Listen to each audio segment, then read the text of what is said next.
Deus. Irmãos, nós vamos dar continuidade aos estudos que estamos fazendo dentro de um documento confessional reformado, que é chamado da Confissão Belga. A gente está há poucos dias, de completar 507 anos da Reforma Protestante, e eu estava meditando isso bem recentemente. Não tinha tido, pastor, antes de chegar aqui, a oportunidade de expor a confissão, o Catecismo de Heidelberg. Eu nunca tinha tido essa oportunidade, E aí a gente teve essa bênção, uma grande bênção aí no ano passado, expor todo o Catecismo de Heidelberg, e agora a gente expondo aqui a Confissão Belga, já caminhando para o final. E falar destas coisas neste mês é muito importante para nós, irmãos.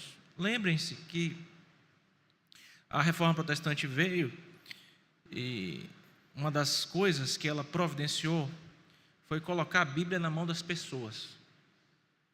As pessoas não tinham acesso à palavra de Deus.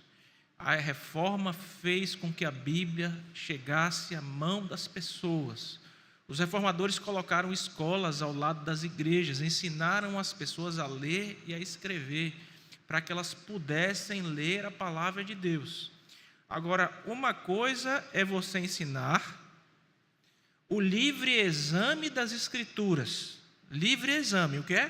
Todos têm a possibilidade de examinar, de ler a Bíblia na sua língua original. Não é isso um dos grandes trabalhos das missões hoje? Enviamos missões para que alcancem todos os povos, línguas, raças e nações, para que cumpram a grande comissão. E chegando lá, a tarefa mais difícil que esses missionários encontram é a tradução ao chamado vulgar, ou seja, a língua original, para que cada povo, cada família, cada tribo, lembra lá do Ronaldo Lidório, do reverendo Ronaldo Lidório, traduziu a Bíblia aos concombas. Olha que coisa maravilhosa. Então, abrir a Bíblia e examinar a Bíblia é uma grande bênção, mas nós não podemos abrir a Bíblia e interpretar a Bíblia de qualquer forma. Os erros, as heresias surgem quando pessoas abrem a Bíblia e, fruto de particular elucidação, tentam impor a sua opinião às Sagradas Escrituras e, a partir daí, gerar erro, tropeço e, por que não dizer também, gerar morte. Então, veja, irmãos, sempre que surge um problema dentro da igreja, desde Atos dos Apóstolos, isso é visto, capítulo 15, primeiro grande concílio ecumênico, que é o concílio de Jerusalém, reúnem-se os apóstolos e eles vão decidir o que fazer, produzir um documento a partir daquela reunião, e aí surgem os chamados concílios, os concílios da igreja. A gente orou aqui pela Igreja Presbiteriana no Brasil, pelos concílios, pelo nosso presbitério, que daqui a pouco se reúne, pelo sínodo, pelo Supremo Concílio, que é a Assembleia Geral da nossa igreja, concílios. Então, a decisão da igreja não é fruto de particular elucidação, mas de homens santos, separados por Deus para representar o seu povo e ali trabalhar os problemas da igreja, inclusive os problemas doutrinários. E é assim também que surgem os credos e as confissões. A gente tem na sua Bíblia, aí, se você for na última página, vai estar lá o credo apostólico, que é resumido. O cerne da nossa fé é colocado de forma resumida. Mas existem confissões que são mais elaboradas, Por exemplo, nós aqui na Igreja Presbiteriana do Brasil adotamos os padrões de fé de Westminster, que são símbolos altamente elaborados, símbolos de fé. Veja bem, preste bem atenção aqui em mim. A única, e eu estou dizendo única, é porque é única mesmo, a única regra de fé e de prática que deve constranger a mente do crente, única, mais nenhuma, é o quê? As Sagradas Escrituras. Muito bem. Os símbolos de fé, os credos e as confissões, são padrões secundários de fé. Nós cremos que eles são autoridade tão somente porque cremos estar neles a explicação saudável e correta das Escrituras. Ou seja, a autoridade deles não está neles mesmos, mas no fato de eles exporem corretamente a Escritura Sagrada, que é a única regra de fé e prática. Lembra quando Lutero foi confrontado na dieta de Worms? Nega as suas teses, nós vamos comemorar isso no dia 31, Ele falou, minha consciência está cativa à Palavra de Deus. A palavra de Deus. Então, os reformados das ilhas, Inglaterra, Escócia, adotam os padrões de fé de Westminster, né? Ou adotavam, pelo menos, em determinado momento. E os reformados do continente adotam as chamadas 3 formas da unidade. A gente tem catecismo maior, catecismo menor e confissão de fé de Westminster, né? Eles têm Cânones de Dort, que é o documento que respondeu aos remonstrantes que estamos estudando na escola dominical. Eles têm a confissão belga, que é como se fosse a confissão de Westminster nossa, e o catecismo de Heidelberg, que é igual ao nosso catecismo, maior e breve. O breve é mais curtinho, o maior é mais explicado. Muito bem, nós estamos estudando a confissão belga. Estamos chegando no final, né, pastor? Tem pouca coisa faltando. E estamos lidando com o capítulo hoje, particularmente com o capítulo de número 29, que eu acabei de colocar no grupo da igreja. Se você quiser acompanhar daqui a pouco a leitura, querer proceder. Tá? Pode ser que fique pequeno o texto aqui na frente, então você pode acompanhar a leitura e a breve introdução que nós vamos fazer, lendo o texto aqui desse artigo 29. E o que é que nós pretendemos fazer agora nesse estudo, meus irmãos? Brevemente mostrar que esse artigo está falando sobre 3 coisas específicas, e ele faz isso de uma forma tão simples, irmãos. Ele trabalha coisas tão grandiosas, mas tão grandiosas de forma tão simples, e isso é impressionante para a gente.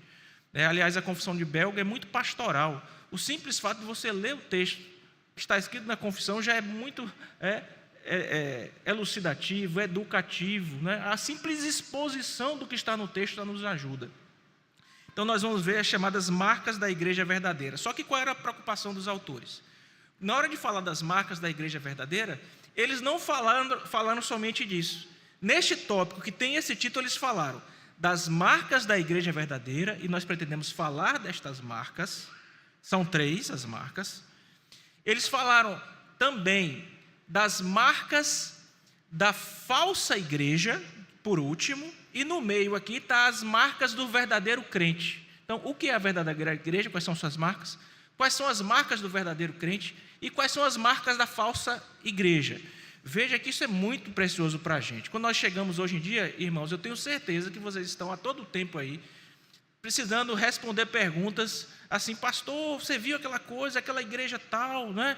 Algum amigo, colega de trabalho sabe que você é crente, vai fazer pergunta: isso pode, isso está na Bíblia, isso não está, não é?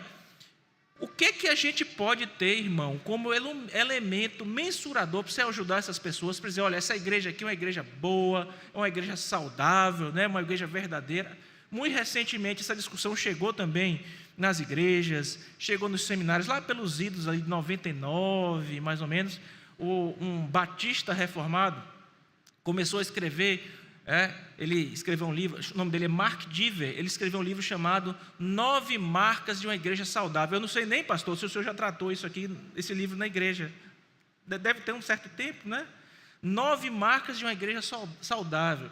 Por quê? Porque a estas marcas aqui foram colocadas outras que são marcas da saúde da igreja. Mas o que a igreja entende como realmente as marcas da igreja verdadeira? Nós vamos ver que são 3. Vamos ver também as marcas dos verdadeiros crentes e vamos ver as marcas da igreja falsa. Pretendemos fazer isso, irmãos, de forma muito simples, trazendo um texto bíblico, que é um texto que vai provar isso, e algumas aplicações finais. E assim sendo, vamos lá. O texto vai ficar pequenininho para vocês aqui, mas vocês podem acompanhar, ainda que eu vá dar um zoom aqui, para facilitar, mas vocês podem acompanhar também, acabei de postar no grupo da igreja. Diz assim, vamos ler todo o artigo estudado, que é o artigo de número 29. Cremos que se deve discernir diligentemente e com muito cuidado, diligentemente e com muito cuidado, a gente deve discernir. Qual é a base para esse discernimento? Pela palavra de Deus, qual é a igreja verdadeira. Então, com discernimento, com cuidado, usando que instrumento? A palavra de Deus, eu tenho que discernir o quê? Qual é a igreja verdadeira. Qual é a igreja verdadeira? E, obviamente, falar de igreja verdadeira já vai implicar que existe igreja falsa. Existe igreja falsa. Irmãos, um pequeno parênteses. Uma das maiores lutas pastorais, hoje em dia, é você lidar com pessoas desiludidas com o Evangelho, advindas de igrejas falsas. As pessoas entram nesses locais, se machucam, são extorquidas. É pregado um Cristo falso, um evangelho falso. E elas, por causa disso tudo, terminam tendo resistência em se aproximar da igreja verdadeira. Mas só Deus mesmo, só o Espírito Santo para resolver essa questão.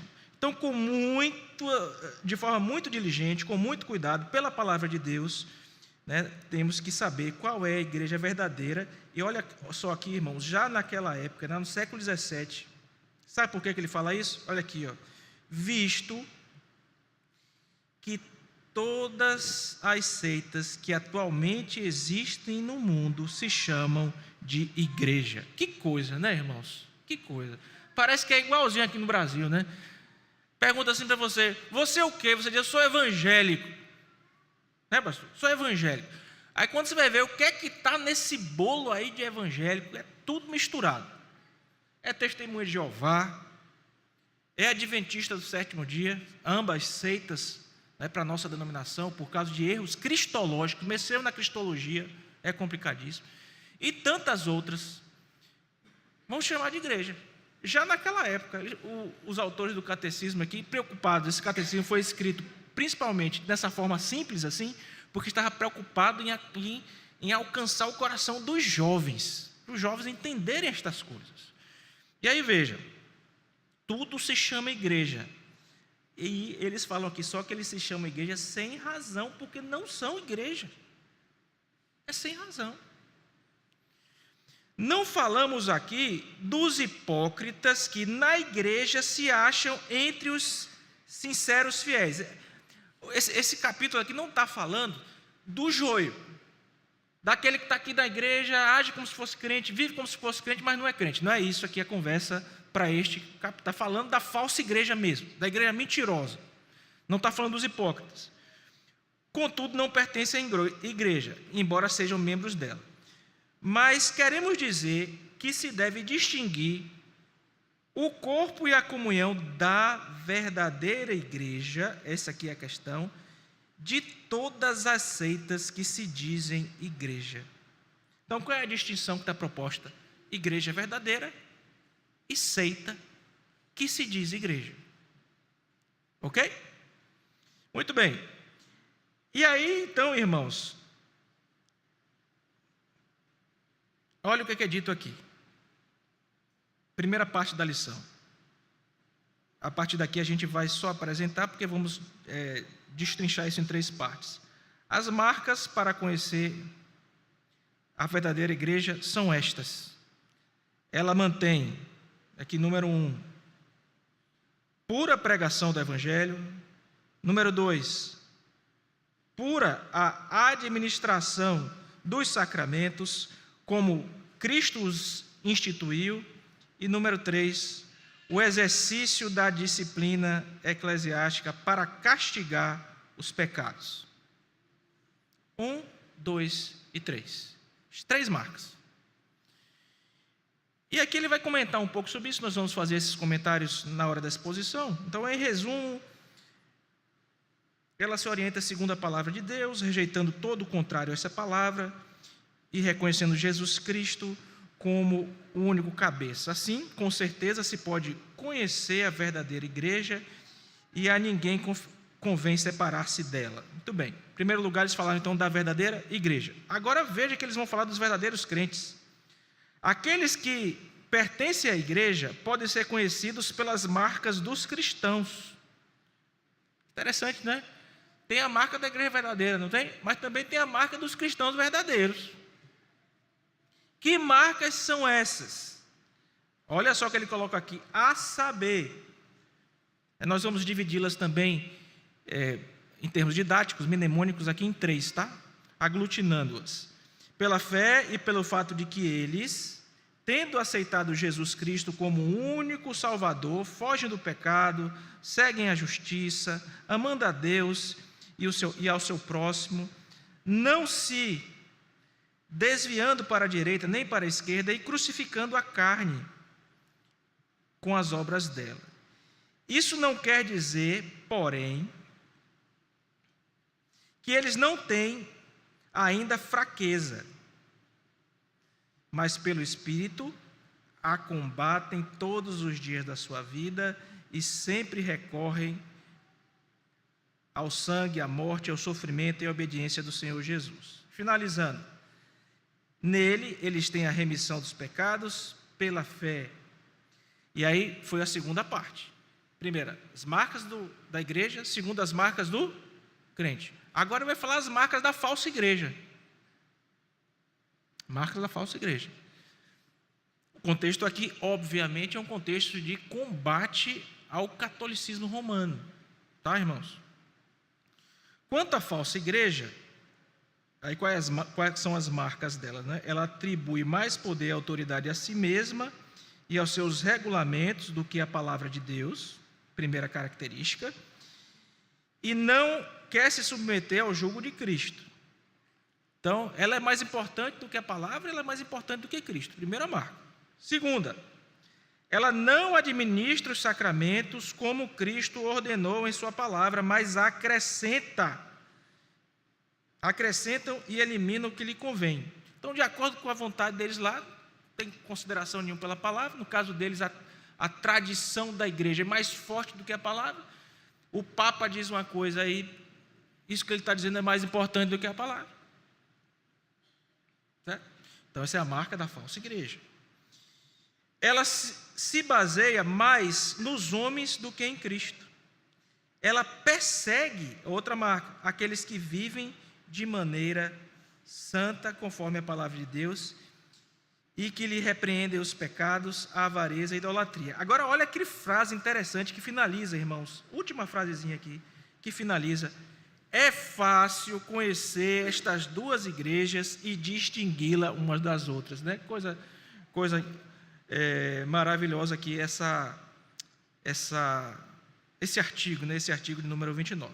E assim sendo, eu disse que a gente ia ver de forma simples esse ensino aqui. E vendo de forma simples, vamos memorizar então quais são as marcas da igreja verdadeira. Aqui, né? Marcas da igreja verdadeira. Não podemos mais esquecer isso nunca, não é? E obviamente que conhecer estas marcas vão nos dar condição, inclusive, de nós avaliarmos as nossas circunstâncias atuais, não é verdade? Nós não estamos aqui lidando, nós estamos pegando o documento do jeito que ele é. E eu gostaria, sinceramente, que você avaliasse a sua vida como verdadeiro crente, que você avaliasse a sua igreja, se ela é uma igreja verdadeira mesmo, se você é um crente de verdade também, né? E como é que você está lidando com o erro, que é a última parte. Essa lição dá para você fazer tudo isso. Quais são as três? Pregação, pura pregação do Evangelho. A igreja verdadeira não prega pessoas, não prega ideologia, não coloca o homem no centro, não é antropocêntrica, antropos, né, significa homem, não coloca o homem no centro, mas coloca quem no centro?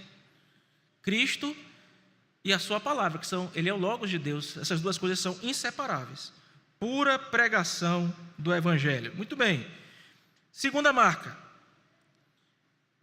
A igreja verdadeira pratica a pura administração dos sacramentos. Existem 2 sacramentos que foram deixados por Deus em sua palavra para nós. A saber, irmãos, a Santa Ceia, que é o rito já de continuação, e o rito inicial, que é o batismo. Quais são os sacramentos? 2, Santa Ceia e batismo. A Igreja Católica tem 7. Colocando esses 2, ela adicionou outros 5. Não é? Nós cremos em 2. Lembre-se que a circuncisão veterotestamentária, lá do período do Antigo Testamento, portanto, e a Páscoa, também do período veterotestamentário, foram substituídos, respectivamente, pelo batismo, substituídos e atualizados, né? E pela Santa Ceia. Cristo é a nossa Páscoa, comemoramos isso na ceia. A nossa circuncisão, não é? Ela é uma circuncisão feita pelo despojar do pecado de nós, feito por Cristo Jesus, simbolizado no batismo. Okay? Quantos sacramentos? 2. Muito bem. Terceira marca, o exercício fiel da disciplina para castigar os que pecam. Faltou os que pecam. Você precisa olhar para a sua igreja e saber que a sua igreja não é, como diz aí, me perdoem o uso coloquial, impróprio para esse momento, mas não é casa da mãe Joana. As pessoas não chegam para a igreja e vivem como querem. A partir do momento que professam a fé, que chegam ali, elas são arguídas pelos presbíteros no conselho da igreja. Meu irmão, você está ciente que você agora vai submeter a sua vida à palavra de Deus, você quer professar Cristo como Senhor e Salvador de sua vida. Você está consciente de que no momento em que você fizer essa profissão de fé diante dos homens, diante de Deus, como pastores, lembrem, os meus irmãos presbíteros lembram, perguntas que nós fazemos, você reconhece esses homens a partir de agora como seus pastores, que terão a responsabilidade de, ao ver você andando aí fora aos tropeções, chamar a sua atenção. Você precisa ouvi-los, você precisa respeitá-los, desde que eles estejam submissos à palavra, e no devido uso da mesma, corrigir a sua vida, pastorear o seu coração, porque são pastores em Cristo. Cristo é o pastor. Eles, os copastores, utilizados por Cristo, para abençoar a sua vida, corrigir a sua vida. Isso inclui os processos disciplinares, isso inclui não aceitar na comunhão da igreja pessoas que não estão aptas, pelo menos naquele momento, a fazerem aquilo. Isso inclui o chamado ministério das chaves. O que for ligado na terra vai ser ligado no céu. Não é? Esse ministério das chaves não é assim, vamos orar aqui, irmãos, e o que a gente ligar aqui juntos vai ser ligado lá, não. É o poder que foi dado à igreja, da disciplina eclesiástica, que deve ser exercida. Irmãos, é uma coisa que dói muito a disciplina. Para o disciplinado, para a família do disciplinado. Irmãos, vocês não sabem o quanto isso dói nos pastores. Nos pastores. Eu acompanhei o sofrimento recente, em alguns casos, do pastor Alex. Eu ia falar com esse homem estava acabado. Eu digo, o que foi? Não, as coisas, pastor, a gente vê isso, acompanha, e tem uma tristeza dessa. Nos entristece muito, irmãos. Ninguém fica feliz, diz o escritor aos Hebreus, que ninguém fica feliz, nem o disciplinado, mas a disciplina visa a restauração de Deus. Agora, olha, onde na Bíblia a gente pode ver isso aqui claramente? Nesse texto aqui, irmãos. Você pode abrir sua Bíblia, faça também, não fica só aqui não. Atos 2, 42 a 47. Atos 2, 42 a 47.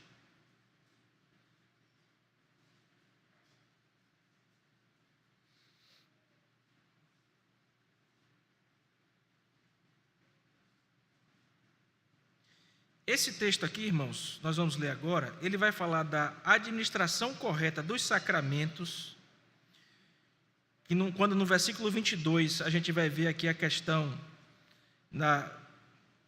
a pregação correta do Evangelho, quando no versículo 42 a gente vê aqui a questão da pregação, da doutrina dos apóstolos, demonstrava que a igreja se fundamentava nisso.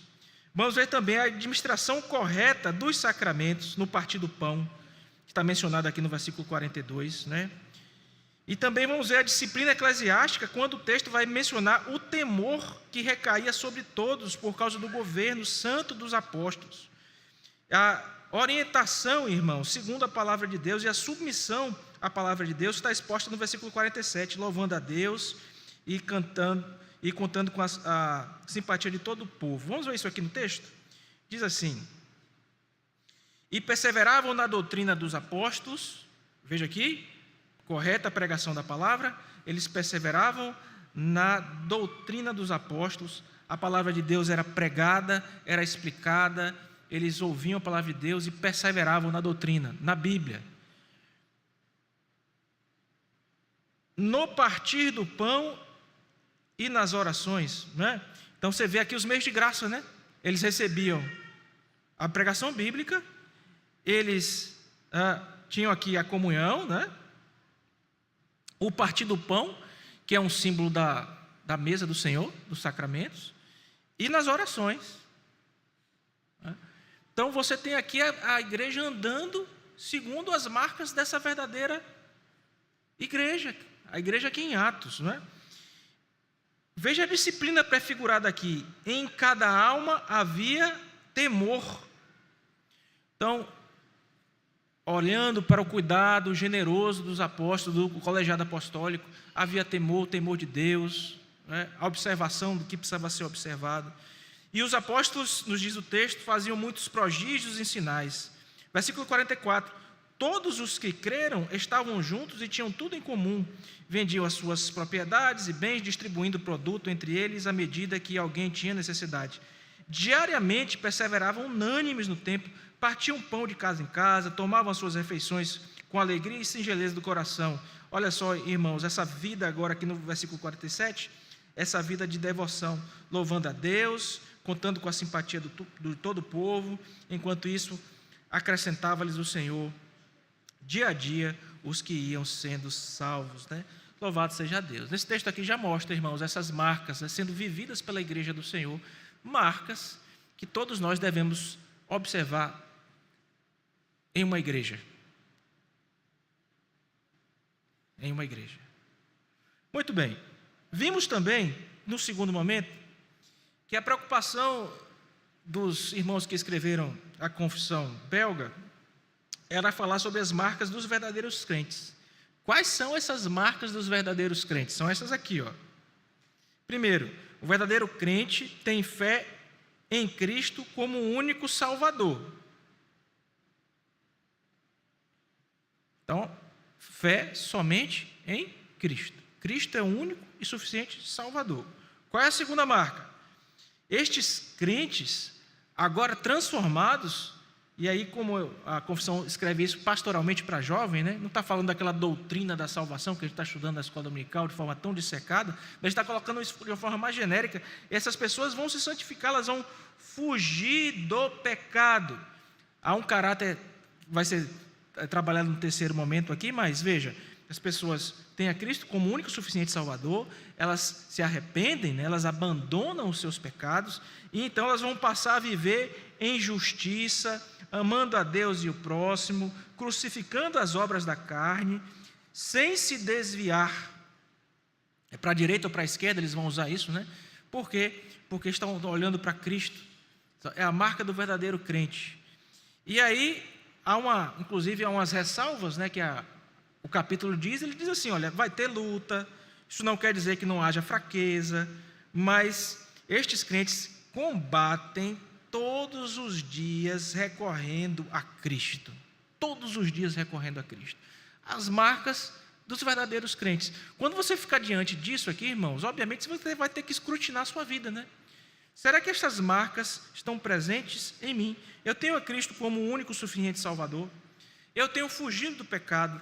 Eu tenho vivido em justiça e santidade diante de Deus e diante do meu próximo, crucificando as obras da minha carne, sem me desviar, mesmo em meio às minhas lutas, mesmo em meio às minhas fraquezas, combatendo todos os dias e recorrendo à força de Cristo, à força que Deus supre em Cristo Jesus para isso. E o texto que eu gostaria de usar, irmãos, para nós olharmos essa parte é esse aqui. É o texto de Romanos 12, 9 a 13. Texto simples também, destacando apenas aqui algumas dessas questões, né? Nesse texto nós vamos ver como a fé em Cristo como único Salvador, né, que é presente nos crentes, aqui no versículo 12. Nós vemos também a fuga do pecado e a necessidade de seguir a justiça. Vemos também o amor de Deus e ao próximo. E vemos também a vida de perseverança contra a fraqueza. Todos os aspectos que a confissão mencionou. Confissão belga. Então vamos ler o texto aqui. Veja, irmãos, já logo aqui um combate à hipocrisia, né? O amor seja sem hipocrisia. Crente verdadeiro não é hipócrita. Precisa tratar as coisas, resolver as coisas. Não vive com a máscara, né? Não finge que é crente. É crente. Se tem dificuldade, vai tratar. Se tem dificuldade com o irmão, vai resolver. O crente verdadeiro vai então, veja a mesma coisa, a mesma linguagem lá da confissão, porque na verdade a confissão tem a linguagem da Bíblia, é o contrário. Detestai ao mal, apegando-se ao bem. É aquela transição ali do ponto 2 e 3, não é? O verdadeiro crente vai fazer o quê? Vai mortificar os feitos da carne, vai abandonar os pecados e vai tentar viver uma vida de justiça em Cristo Jesus. Então, quando Paulo chega nessa parte prática, que ele está instruindo os crentes em Roma a fazer isso, e esse texto é bem elucidativo. Amai-vos cordialmente uns aos outros no amor fraternal, preferindo-vos em honra uns aos outros. No zelo não sejais remissos, sede fervorosos de espírito, servindo ao Senhor, regozijando na esperança. Então, mesmo no meio das dificuldades, nós temos a esperança nele. Sede pacientes na tribulação. Interessante como esse texto vai pegando todos aqueles aspectos, né? Pacientes, irmãos, pacientes no meio da luta. Você pode estar enfrentando a luta que foi, seja paciente em Deus, em Cristo Jesus. Na oração, o quê? Perseverantes. Na oração, perseverantes. Então, é tão bonito chegar aqui e ver constantemente, a irmã levanta e fala, poxa, ore pela minha aposentadoria, ore pelo meu irmão, ore pela minha filha, ore pela conversão da minha família, ore, perseverantes na oração, compartilhando as necessidades dos santos e praticando a hospitalidade. Esse texto é um texto muito interessante para lidar, portanto, com estas marcas de um verdadeiro crente. E para finalizar, irmãos, as marcas da falsa igreja. Marcas da falsa igreja. Quais são as marcas da falsa igreja? Primeira delas, ela atribui mais poder e autoridade a si mesma e aos seus regulamentos do que a palavra de Deus. Certo? É por isso que a gente diz que a nossa confessionalidade é um padrão, o quê? Subordinado. Essa confissão aqui não é a palavra de Deus. A confissão de Westminster não é a palavra de Deus. Esses documentos estão subordinados. Aliás, as próprias confissões dizem que os concílios erram. Os concílios reunidos para escrever as confissões erram. Os homens erram. Padrão subordinado. Única autoridade é a palavra de Deus, que vai constranger a sua vida. As confissões também são autoridade, somente na medida em que são fiéis à palavra. Então, essa turma aqui da falsa igreja não quer se submeter a Cristo, acha que é superior a Cristo, acha que é superior à palavra de Cristo. Ela também, essa falsa igreja, não administra os sacramentos como Cristo ordenou em sua palavra, mas acrescenta ou elimina o que lhe convém. Ela se baseia mais nos homens do que em Cristo. Então, o que é a vontade do homem, ele prevalece para eles. Ele não tem compromisso com a palavra de Deus, tem compromisso com a vontade do homem. Falsa igreja. 3. Ela persegue aqueles que vivem de maneira santa, conforme a palavra de Deus, e que lhe repreendem pecados, avareza e idolatria. Então, vai haver perseguição. Um texto bom para isso aqui, irmãos. 2 Timóteo 4, de 3 a 5. Nesse texto aqui, o que é que nós queríamos destacar? Primeiro, irmãos, a falsa igreja rejeita a sã doutrina, que é mencionada logo no início aqui, não suportarão a sã doutrina, tá certo? Buscando ensinamentos que não estão nas Escrituras.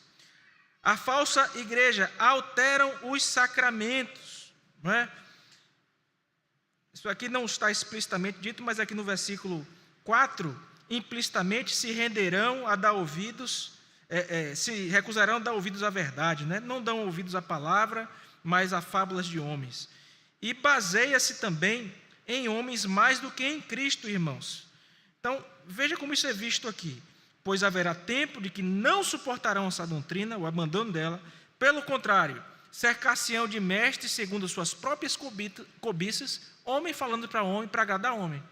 Homem falando para homem para agradar o homem. Se recusarão a dar ouvidos à verdade, entregando-se às fábulas. Então abandonam a palavra e vão valorizar a tradição, como dizem eles. Tu, porém, sê sóbrio em todas estas coisas, suporta a aflição, faz o trabalho de um evangelista, cumpre cabalmente o teu ministério. Prometi que faríamos 3 aplicações. Primeira delas, irmãos, a aplicação com relação à igreja verdadeira. Então, a partir das marcas da igreja verdadeira, que foram descritas na Confissão Belga, cada membro deve examinar se sua congregação, olha aí para a sua igreja, cada um de vocês, sua igreja permanece fiel à pregação pura do Evangelho? O pastor prega a Bíblia ou prega outra coisa?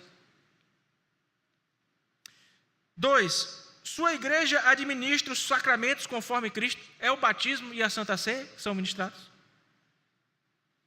3, na sua igreja há disciplina eclesiástica.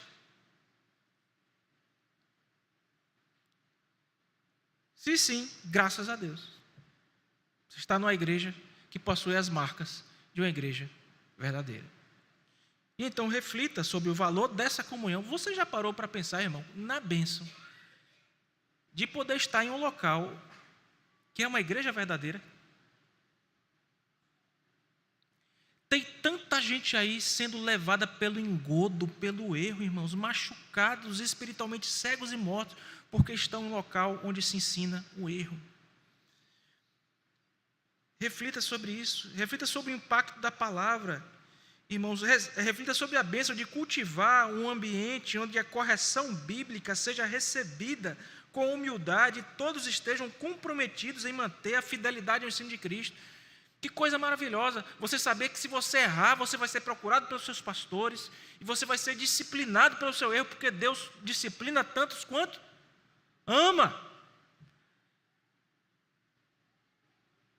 Meditar em Atos 2, 42 a 47 fortalece essa consciência, como nós vimos. Aplicação 2. Sobre os crentes verdadeiros. Irmãos, a fé em Cristo deve ser vivenciada com atitudes, pois estamos em Cristo e seu Espírito habita em nós. E isso faz com que surja o quê? Amor no nosso coração, justiça e perseverança, que é o resumo das 3 características aí dos crentes verdadeiros. Amamos a Deus sobre todas as coisas, ao nosso próximo como a nós mesmos, vivemos uma vida de justiça e perseveramos. Ora, irmãos, tudo isso ocorre porque estamos em Cristo, obviamente. É Ele mesmo quem nos amou primeiro, nos habilita a amar. É Ele mesmo que é a nossa justiça. Justo e justificador, estamos lidando com Romanos nos domingos à noite. É Ele mesmo que nos faz perseverar, porque a Bíblia nos ensina que quem começou a boa obra em nós, há de completá-la até o dia de Cristo Jesus. Diante disso você deve refletir, irmãos. Ora, você, sendo um verdadeiro crente, e saber que isso não é mérito seu, é graça que vem da parte de Deus. Conhecedor de quem você é, dos seus pecados, você poder, pela graça de Deus, ver amor, justiça e perseverança na sua vida, deve mover a você o quê, meu irmão? Uma vida de gratidão, uma vida de serviço a Deus. A Bíblia diz que no retorno do Senhor Jesus, muitos vão dizer assim: Senhor, Senhor, no teu nome eu fiz isso, eu fiz aquilo outro, fiz aquilo outro. Apartai-vos de mim, vós que praticais a iniquidade, porque nunca vos conheci. E nós, pela graça de Deus, podendo ser contados entre os crentes verdadeiros, então reflita. Prática da oração constante, serviço a Deus, ao próximo, são exemplos aí de como um crente deve lutar contra a fraqueza, confiando na obra redentora de Cristo. E Romanos 12, de 1 a 13, nos ajudou com isso. Por último, aplicação sobre a falsa igreja. A reflexão sobre a falsa igreja nos convida a sermos vigilantes, assegurando que nossa prática de fé seja alicerçada na palavra de Deus e não nos desviemos para regulamentos humanos, vontade do homem, né? Não pode. Ora, irmão, reflita aí como você é abençoado em participar de uma igreja verdadeira, mas reflita também que em casos recentes, no nosso contexto, nós tivemos, irmãos, problema com gente saindo da igreja verdadeira e indo para a igreja falsa. Aqui no nosso meio. Portanto, meditar sobre as marcas da falsa igreja também deve nos chamar a atenção, tanto para o cuidado de Deus, que nos faz perseverar na verdadeira, quanto no cuidado que, como crentes, e especialmente pastores e presbíteros, devem ter, de evitar que os lobos se aproximem do rebanho, porque eles estão aí por fora, cercando, tentando tragar as ovelhas de Cristo Jesus, mas não conseguirão, porque as portas do inferno não prevalecem contra a igreja do Senhor. E a igreja Deus dotou a igreja de pastores para cuidar do rebanho do Senhor. Agora, que é importante você conhecer as marcas da falsa igreja, é importante também. Muito bem, irmãos, com esse precioso capítulo, a respeito dessas 3 coisas, nós vamos encerrar o nosso momento de estudo doutrinário, com a palavra de oração, que vai ser feita pelo nosso pastor, o reverendo Alex, que em seguida também finalizará essa reunião. Deus abençoe a todos.